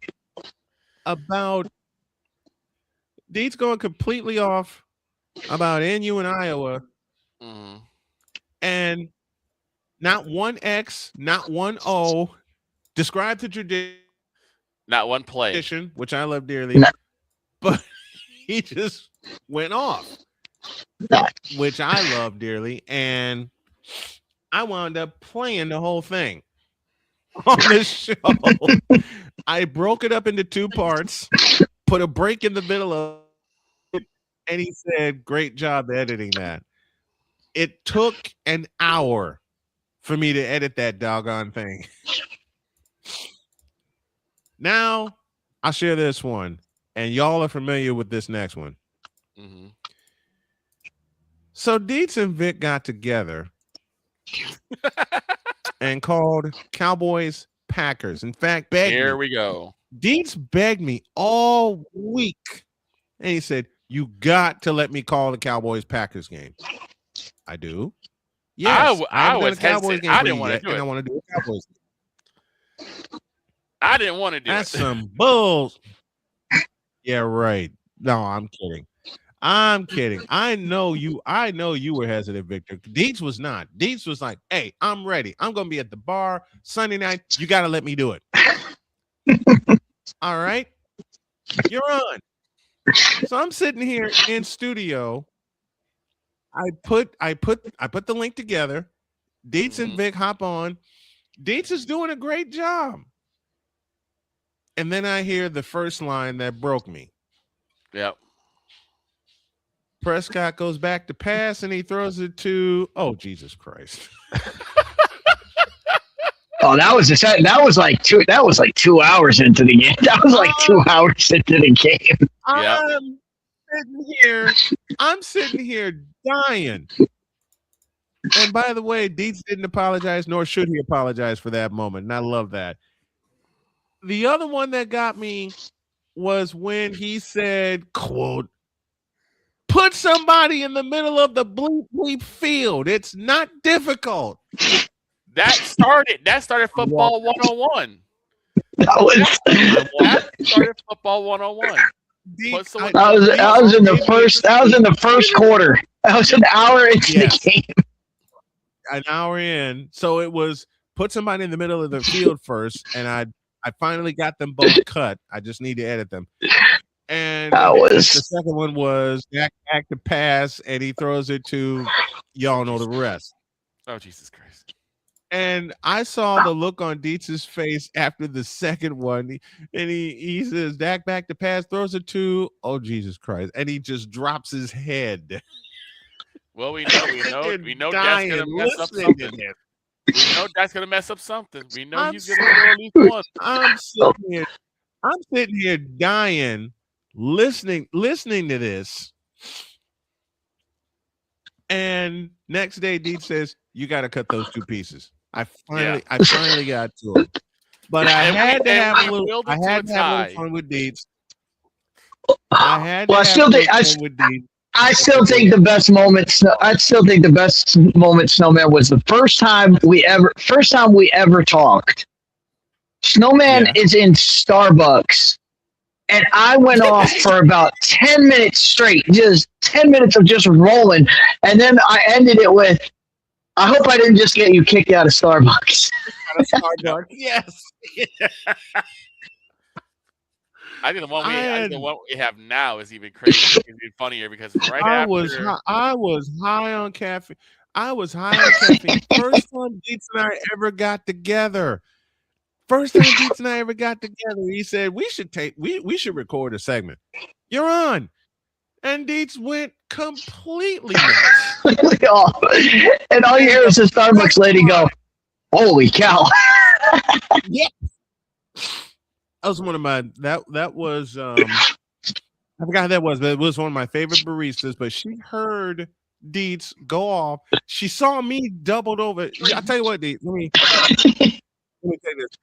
She saw me doubled like this, laughing, and then she heard Dietz finish his rant. And before she walks away, Dietz says, "I hope I just didn't get you kicked out of Starbucks." She walks by. I don't think Dietz heard her answer. She walks by and she says, "You're fine." That was the funniest thing I ever heard. And she gave me a green tea lemonade on top of that. I'll say this, Snowman. 4 of my favorite Dietz moments have come from just this season alone, this year alone. The 2 I got from the Green Bay game. Yeah, 2 of them in the same game. Mm-hmm. Dogs Alarm Island, which Dietz absolutely no-sold. And then I'm never going to live that down. After happening in college, Dietz is like, "Oh, so did Jen get the magic number? Yeah, she cleared it by this much. Yes. That's it, I quit." And walks off. I quit, yes. That's not, Victor, that's not even including the wrestling promo I did for Iowa, Indiana. I remember it. Iowa, Yeah. Indiana. Yes, I remember that. I remember that. That was classic. You know what's funny about that game, Dietz? I listened to Iowa's call of that game with the great Gary Dolphin. So did I. Call for that game. I didn't get a chance to get a clip from Don Fisher, who will call tonight's national championship game for the Hoosier Radio Network. You can just see the dismay in Gary Dolphin's. You can hear it in his voice and you can see it in his movements when Indiana got the first down to win the game, to seal the game. Oh, when they missed that field goal to take the lead, not Gary Dolphin, but the ball guy who does the analysis, he almost flipped the table. He almost flipped the table over, and they had the camera on them. They had the YouTube camera on them, and I saw him. I was like, he's gonna flip it. Yep. This is gonna be great. I thought he was going to flip the table, and the notes were going to go flying into the crowd. Speaking of the hot seat, I'm going to have a little fun with this Empress right here. The cute Put that down. I'm not cute. Yes, you are. I'm not cute. Who said that? Who said that? I'm going to throw hands. I'm going to throw hands. Come on. Go get these hands. Daughter, calm down. Father. Calm down. When I was doing, I told I'm the just story. here at She this wasn't on. She wasn't on with this. Oh, you're next. Again. The hell you said. Last week. I told the story at the top of the show, and she wasn't here. She got called away. Denver was leading, and that's when Miss Yoso here, or Miss Yoso Vodka, decided to open her whole mouth and say, quote, "You know what? I have something. All right, what? If the Broncos win, I, on Monday's show, will cosplay as Vodka." Close. I may have egged that on in her chat. Dawn was the one who edged on the I figured idea. I kind of figured Don had a hand. And you listen to him? Look, here's the thing. In my defense. Oh, come on, dude.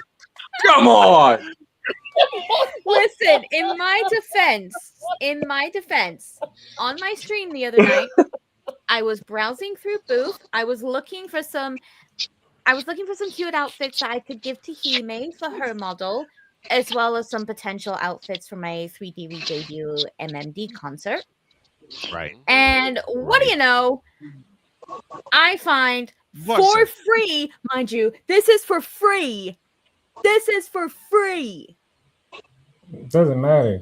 You let dog talk you into something that he knew it was going to happen. Right. Look, I was looking for Uma Musume stuff anyway because I was thinking of doing an M&D of Next Frontier. Let me put it like this. Dog set you up on purpose. And you fell for it.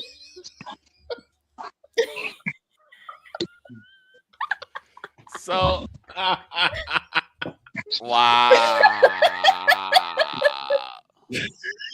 Someone get the license plate of that bus that just ran me over.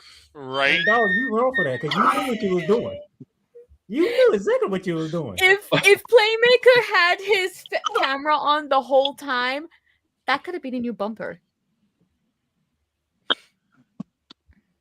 It is a new bumper. It most certainly will be when I get finished. Speaking of Playmaker, it's at my Playmaker, you tease this. What the hell? You tease this. What? It's at your expense once again. Okay. I want to know what the internet is going off on. Yeah, go ahead. So this is where we'll do that after the break. But I gotta have a little fun. I gotta have a little fun with this guy here. I gotta have a little fun with Playmaker here because did you have in the 3.5 years he's been on this program, so many moments have happened.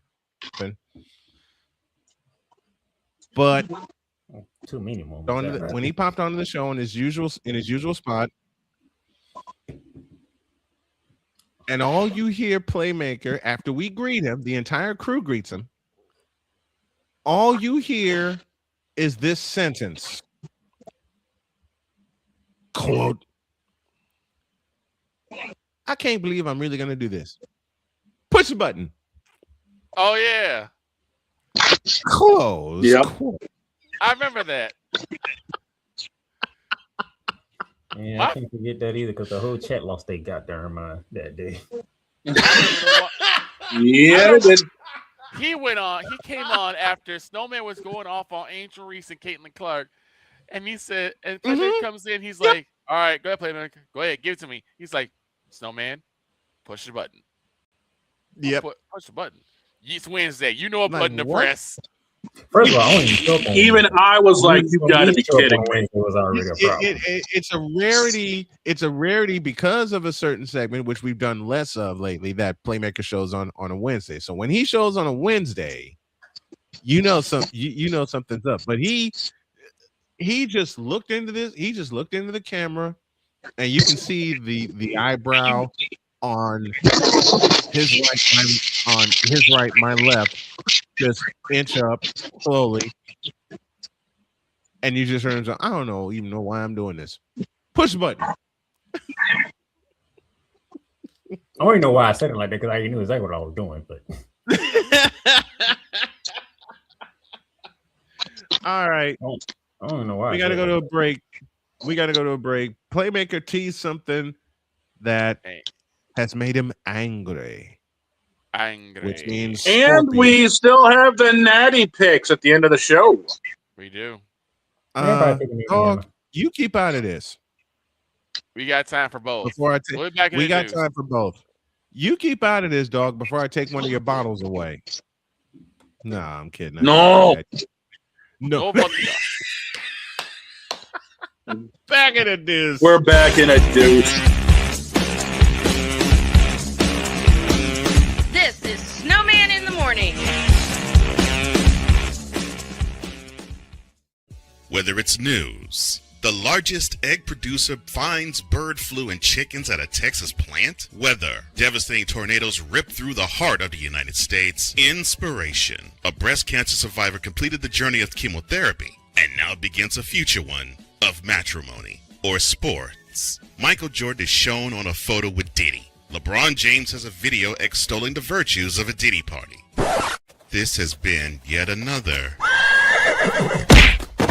beating a dead horse presentation. We got you covered. BS3 Network, in association with Comey Media Incorporated, proudly present The Morning Shift with Cole Johnson. Live every weekday at 8 a.m. Eastern, 7 a.m. Central.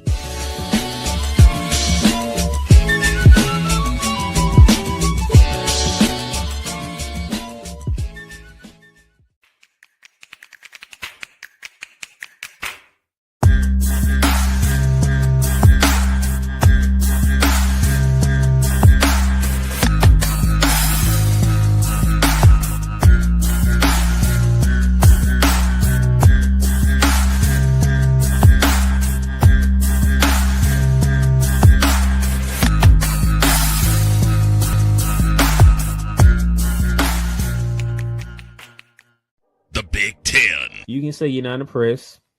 You can say you're not happy. You can say all these things, but no, whatever the case may be, the Buckeyes are on top of the football world. And it's just where it is. The SEC. And what does Georgia do?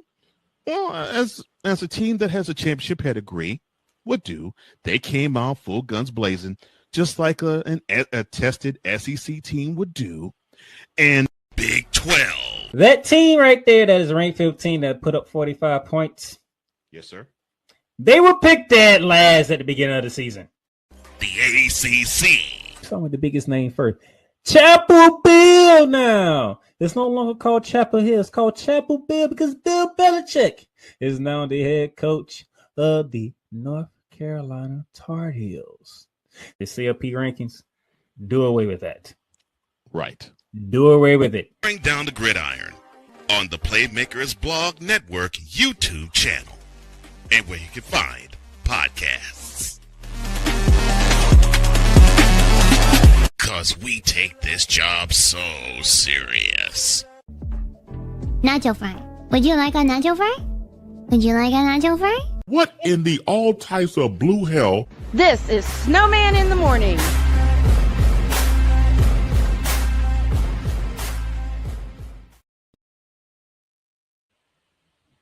Off of an idea. And it's Jed's fault and Napoleon's fault for giving me the suggestion. Knowing Victor calls me the mad scientist for a reason. Yep. Nacho fry. So, when they gave me that suggestion, they're like, you should do one for Gura. Here. I'm missing somebody else. Now I want nacho fries. So 20 minutes later, I had that. I had to improve the quality of it, and thank you, Napoleon, for sending me the materials to do that. Okay, Playmaker, what's got you all amped up now? Nacho fries, really?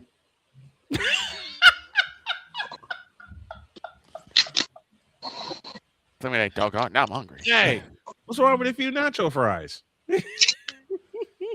Nacho fries deserve better than that.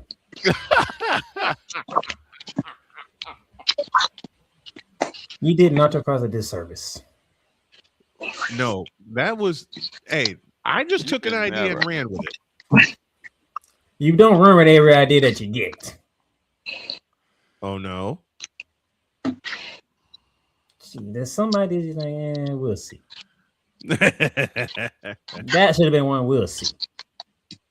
Nacho fries that was one better. That one had to go live because of the person, not just because of the person more than the product. Now I don't need the camera. Put everybody back on the screen. This is a group discussion here. A group discussion. Oh no. This is a group discussion because crap. The internet is blowing up because a certain play happened with the Broncos and the Bears that we talked about earlier. Mm-hmm. And a play that happened with the Rams and Bears that resulted in a different outcome has people losing their mind. Not me. For those of you who are just turning, you don't know what we're talking about. We're talking about the interception in overtime that was awarded to the Denver Broncos over what happened between the cornerback and Brandon Cooks. Mm-hmm. And people are saying that should have been a catch. Brandon Cooks was down by contact, all this other stuff. Victor.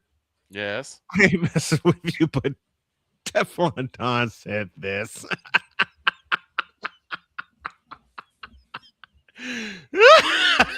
Go on, Playmaker. I already saw that too. Yeah, I already saw that. I just saw it. That's been in there for more than almost 15 minutes.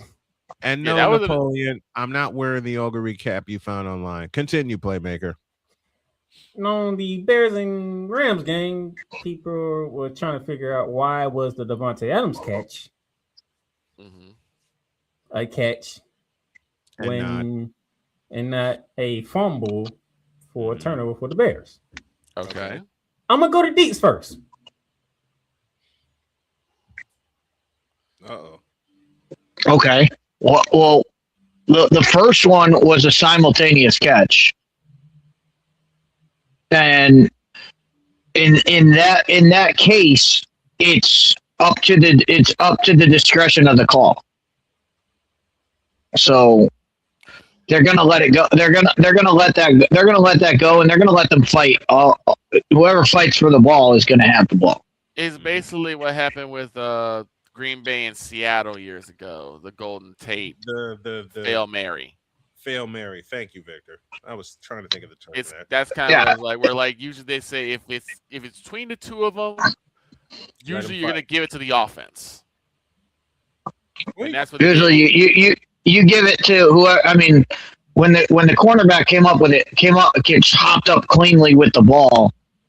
It was pretty much a sealed deal, but there's no way to overturn that. There's no way to say who actually caught the ball, who had possession. So I don't see a problem with the pick.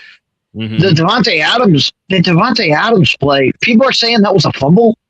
Yeah. They must have been watching a different game because that was not a fumble. That was a catch. That was a clear catch. He went to the ground. He secured the ball, and then he rolled over and it popped up out of bounds. Well, you know. You know what the Midwest Committee of Bear Idiocy, and Damien, I do not include you in this thing. You know, the Midwest Committee of Bear Idiocy saying, "See, everybody's against this." This is all types of fans, including Bill's mom. Oh, it was okay. I retract my statement. No, I'm saying that's why I'm like, this is like. I know when it comes to the NFL, we have a hard time figuring out what a catch is to do the NFL rules. Because they keep changing the doggone rule. Yeah. But as they only said, there was a guy. The Buffalo and Broncos game, you couldn't tell if Brandon Cooks actually had the ball or not. Right. He didn't. So they hit the ground, the dude rolled over, and he had the ball. Mm-hmm. That was a pick. Clear pick. But Devontae Adams, and they clearly showed it on the replay. I don't know how y'all be missing this because they literally showed it. Mm-hmm. He caught the ball. His knee was down before they took it out of his hand. Mm-hmm. That's kind of like everyone does stuff like that though in every game. I mean, there was one game where receiver had the ball, rolled over on a person, rolled on the ground, was on the ground for a good whole 3 seconds. It was a Bears game too, and then the ball pops out like, oh, it's Green. It was Green Bay. It was Green Bay and Chicago. Was that the regular season game? Yes. Was that the regular season game? Yes. Had the ball, rolled over a Packer, was on the ground for 3 seconds, then the ball pops out. They said they got it. The referees actually make the call that the Packers have recovered the fumble, only for them to say, actually, no, he was down by contact. He was down by contact for like 3 whole seconds. Yes. How do y'all miss it? Y'all closer than we are. Well, I mean, all of this goes back. All of this goes back to what Playmaker said. The NFL doesn't know what a catch is. It took them 3 years. It took them 3 years to figure out Des Bryant caught the ball.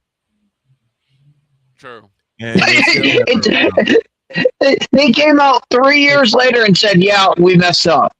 The problem is you can't take these things in 3 years. It's bang bang. Like that was called a catch. If I remember right, that was called a catch on the field. That was called it was called. Yeah, it was called the catch on the field, and it was overturned by replay. Here's the problem. They always how is it change overturned by something, replay? or they add something Never to mind. make a catch even harder to complete. Because first it was both hands on the ball, both feet in bounds. Then it's both feet in bounds, and then if you drop a knee down, but the ball pops out, it's not complete. Or you have to survive the ground, or you have to make a football move. No, that's the best. That's the best. You have to make a football move. What the hell is that? I mean, they're all ugly making football moves. I don't understand this. When I first started watching football, NFL football, the rule at that time was simple: a catch and 2 feet down, or a catch and a knee down. And a knee equals 2 feet. Yes, that's a catch. Now it's gotten more You gotta survive the ground. If the ball pops out the very tail end, it's not a catch. A football move. I'm sorry. In my opinion, if you make a move forward towards the end zone, that's a football move. Am I wrong? It's a football move. I think the best. I got one for Victor. The best example of this is, and Bears fans will know this well. It was Megatron against the Bears when he caught a touchdown and dunked it over the goalpost, and they called it incomplete because he dunked it over the goalpost. Oh my! Yep. 2010. That's where all this. That's where all this like really started. I mean, the catch rule. I got one for Victor. The catch rule is more convoluted than what Chicago State offered for lunch in their lunchroom. Oh man, Damien, you being a homer, you know darn well the monkey haven't caught that ball. That's what Damien. That was a catch. Deal with it. Clearly, that was a catch. I'm like, that's clearly a catch. Like that was a catch. So I asked, and you know what hurt y'all more is the fact that the defensive back that was behind Devontae Adams was the one who touched him while the other one was trying to strip the ball. Right. Mm-hmm. So catch, touchdown, touchdown by a defender. That's a catch. That's a catch. See, with Brandon Cooks and the cornerback, it was just them two by themselves. Wasn't nobody else around. And Dietz, you just got flipped off for reminding Damien of that Megatron catch. So here's my question then. Damien, we love you for being with us. And Sick Diggy, thank you for being with us. We love you as well. Hold on. Go ahead, Victor. Does the NFL then have the gigantic meeting where they say, okay, we're gonna come up with a clear, concise definition on what a catch is because y'all ain't getting it right? No, they're not. The NFL coming up with a clear, concise. The NFL coming up with a clear, concise meaning of what a catch is. You fool! Because this stuff's gonna keep happening, and you're gonna have a lot of people getting upset and probably start protesting. The NFL coming up with a clear, concise meaning of what a catch is. You tripping? One thing is, I watched the old clip. And it happened to all the Dallas Cowboys. They were playing against the Bay Buccaneers.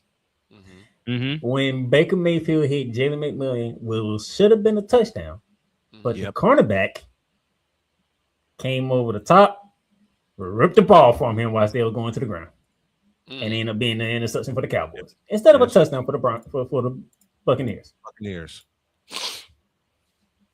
And that's their thing. It catches in the end zone. Mm-hmm. Once 2 feet go down and hit the ground, that should end the play. It happens all the time. If it's simultaneous, they'll most likely they'll give it to the guy who comes up with the ball. Yeah. That's usually the rule, and that's usually what happens. So. I got a question for Play. Go ahead. I got a question for Playmaker. Have you ever, sir, been to Raymond James? No. No. I know you've seen Alltel Stadium, aka whatever the heck it's called now. Everbank Stadium, Everbank Field. It's Alltel. Hell, if you really want to go old school, it's the Gator Bowl that they turned into Alltel's, but that they turned into Alltel Stadium, which is now Everbank Stadium. I know you've been in. Yeah, I was just in it before in Georgia. Not that long ago. Mm-hmm. I'm just saying, I think another thing to address is catches in the end zone. Because I think once a person goes down, once 2 feet hit the ground, end the play. Yeah. And for some reason, they let these plays extend while they're in the end zone. They come down with it, both feet in bounds, but if the ball comes out, they're like, oh, that's an incomplete pass. Like, the play should be over. Victor's waving the flag for the Baltimore Ravens on that one. Isaiah Likely, anybody? Yeah. So I know we're running short. I know we're running short on time. So let me transition here with an idea with the idea I came up yesterday for tonight's game. Okay. If you're the Miami Hurricanes, you lay down and get beat like a dog. No, I'm kidding. They should have Jeremy Shockey lead the team out of. They should have Jeremy Shockey lead the team out. Why? Dog, put your earmuffs on. Oh no. Who did Jeremy Shockey beat in the Super Bowl? The Patriots. The undefeated Patriots. What's Indiana right now? Undefeated. It only makes sense. Shockey should be there in there. You know, everybody from Miami's going to be on that sideline. God, I'm gonna put it to you. That's going to be a Hall of Fame sideline tonight. It is. Everybody's Miami. Let's. You should Miami. You should feel disrespected. Indiana's undefeated. Indiana's favorite. You have to wear your away jerseys, but the game is in Miami. You're home, and nobody believes you can beat Indiana in your own building. And you have to wear your away jersey. So you should come out there, feel disrespected, and come out and punch people in their mouth. Here's the other thing. Here's the other thing to watch for tonight. Now, Playmaker just said it. Miami is the away team in the Orange Bowl. Does anybody remember what happened the last time Miami was the away team in the Orange Bowl? They won the national championship because it was against Nebraska. 1984. Against Nebraska. Do you remember what Nebraska said before the game? That I don't know. In pregame warmups, Miami is not allowed to do the fog. They're not allowed to do the smoke when they come out of their tunnel. So what happened? Sebastian, the mascot, stole a fire extinguisher and sprayed the fire extinguisher, and Miami came out during the smoke. So Indiana, let Miami come out and do their theatrics, do their stuff. Don't piss them off, because that ends badly. And just ask Tom Osborne, that ends badly. Yeah, just ask Turner Gill also. Damien's just wrong. ask Turner Gill also, trying to go for a 2-point conversion to win the thing, and it was a horrible pass. Dan Levely is with us. Thanks for coming in. Appreciate you. Go check out the Dan Levely show if you haven't already. But I would say this. If Dr. K is listening, Indiana is that team, though. What do you think she was singing earlier? That's that. What do you think she was singing earlier? That team she was singing the Indiana fight. She was singing the Indiana fight song. In 2 years, Kurtz and Ed has turned their program into a football school. Into a football power. And a little teaser for tomorrow when Pizzle, or the next time Pizzle's on. Indiana is going places because of the transfer portal. Yep. What they got in the transfer portal this season is outstanding.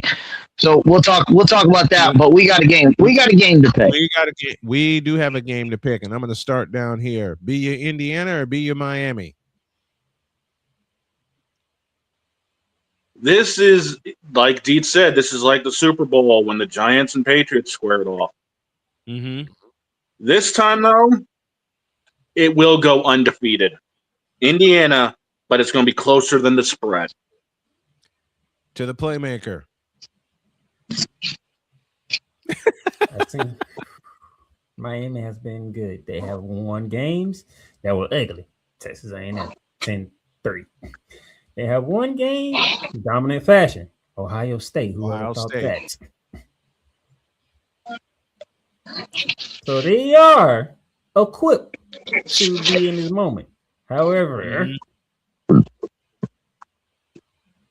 when you have a Heisman Trophy ranking that is cool as the other side of the pillow as Mendoza is, I got to go Indiana. Okay, Stuart Scott, and thanks for that tribute. I love Stuart Scott. To Vicala we go. Be you Hoosiers or be you Hurricanes? First and foremost, Damien's wrong. He said, if you're Miami, you should go get 2 as your quarterback. No, please don't do that. Oh, God, no. Victor, your pick. This game, I'm going to take an L either way because I really like both teams. I like what they've started. Mm-hmm. I think I'm going to go with the undefeated side. I'm going to go with Indiana, and I think it's going to be a walk-off field goal this time.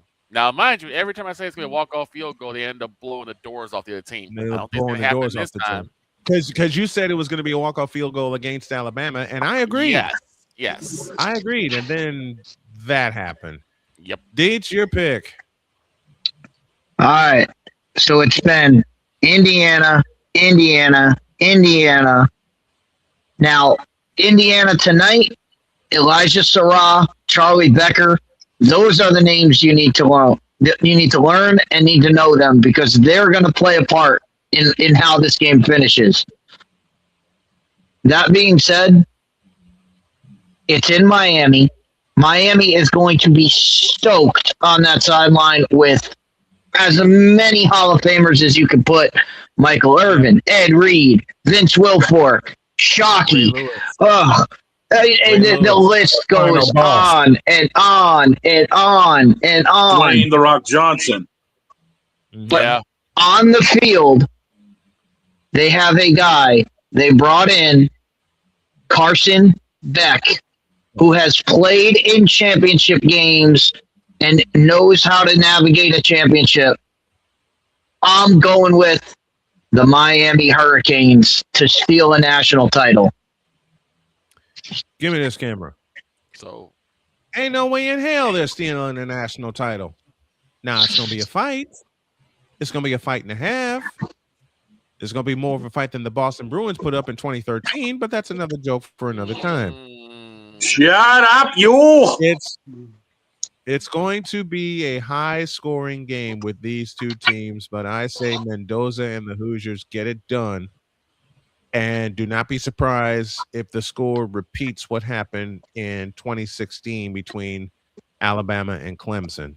So Dietz is on a lone island going with the Hurricanes. The rest of us are going with the Hoosiers, but do not be surprised if it's a 80-point, 1,000-yard game. And don't be surprised if I come in here tomorrow. I wouldn't be surprised if I come in here tomorrow with not one, but two cups of curl. Two cups of crow. No. Not two. 3. But it's going to be a hell of a game. It's going to be a hell of a game tonight. The undefeated Hoosiers final game. Final game of the college football season. And for the second straight year, Dietz is going solo. Russell Maryland. Here's what a lot of people don't know this about Russell Maryland. Russell Maryland played his high school ball in a place that's very familiar to me. He played at Whitney Young. Oh. He played at Whitney Young. And then, he played with the Hurricanes and also went on, of course, to start with the Cowboys as far as part of that great 90s dynasty. So what say you, Chad? BU Indiana or BU Miami? Our picks today are brought to you by BetUS.com, our picks that are sure to go wrong. We'll have our live stream tonight on the Snowman Multimedia YouTube channel, supporting not only my cause, but a cause we love, know and love dear to our heart, Climb for Chris. We're gonna support both causes tonight because I'm gonna get me and my family back on our feet, and I want to do something for my buddy Chris Hilliard also. So to his mom, Michelle, I hope you tune in tonight because we're gonna talk about Climb for Chris a lot. And on that note, you know what? One more question before we get out of here. If there's a stadium you would love to visit, what would it be? I'll start down here. Well, stadium? Stadium.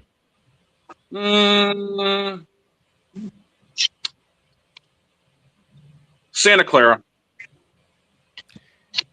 You would make my heart jump with that. This guy here, what do you think? What do you say? You should already know the answer to that question. I don't. It's like the only stadium I would like to visit right about now, and that would be SoFi Stadium. Oh, I thought it would be the. I thought you went there already. I thought you went up there already. I thought you did too. No, I have not. I haven't never been to California. Oh, that explains it. Playmaker to Cali. This guy right here. What say you? I'm gonna say the Mecca. Actually, it's a tie. The Mecca, both gardens, MSG and the Boston Garden. I would love to go to one of those two. He wants to go to the Garden. For me, yep. For me, I had a chance to see Candlestick Park. I had a chance to see the old stadium. Been in that joint. Had a chance to see the United Center. Been in there. Called games there. Let's see. Been in Lucas. Been in the Metrodome. Been in RCA. Didn't see Market Square Arena before they blew it up. I have seen Cambridge Fieldhouse when it was known as Bankers Life Fieldhouse and now known as Cambridge. What say you, Chad? What's a stadium you'd love to visit? But it would have to be Levi's Stadium for me. I want to see Levi's Stadium. I want to see the Chase Center. And I want to see Oracle Park. And yes, I know they're all in San Francisco. I can't help it. I got favorite players on all those teams. But an underrated place I would love to see. Very underrated place I would love to see. I can't pick just one. I would love to see both places up in Seattle and just hear how loud they get, especially when they bring out Edgar Martinez. Remember when Derek Jeter was playing and the announcer guy passed away, and he said, and Derek Jeter said, "Nope, nobody's calling my. We have pre-recording. Yep, we're gonna pre-record it, and every time I come up, it's gonna be that guy it's gonna be that guy calling it." For my stadium, it is walking in. I want to walk into the Rose Bowl with Keith Jackson giving the pregame.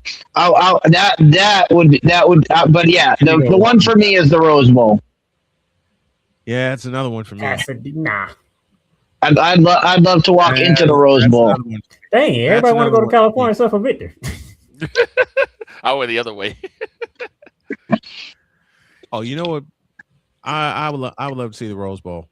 First bowl game I ever watched. We got to get out of here because I got a couple of errands to run. I got an interview to cut, and then I'm gonna get a nap before one of the biggest games I've ever called. Because there's a very pretty lady that's helping me cheer on the Indiana Hoosiers. Don't be surprised if you hear her throughout the night. Have a great day. God bless. Remember to make your next move your best move. And always remember, if your dreams don't scare you, they are simply not big enough. Dream big, do bigger. We are, and we hope y'all are too. And dear Damian Hernandez, DJ Moore dropped the ball. Out.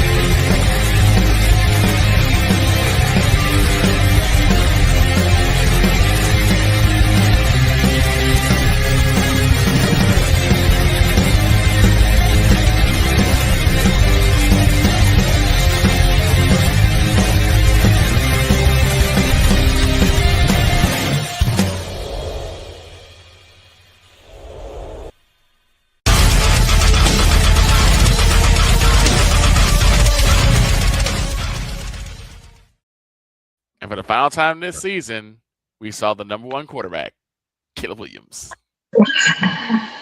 Caleb Williams, shut your face. Tune in for Miami and Indiana Snowman Multimedia for the national championship game. Don't miss it. And I'll repeat something that good friend Horowitz said. I still have to wrap my head around the fact that Indiana in football is playing for the national championship.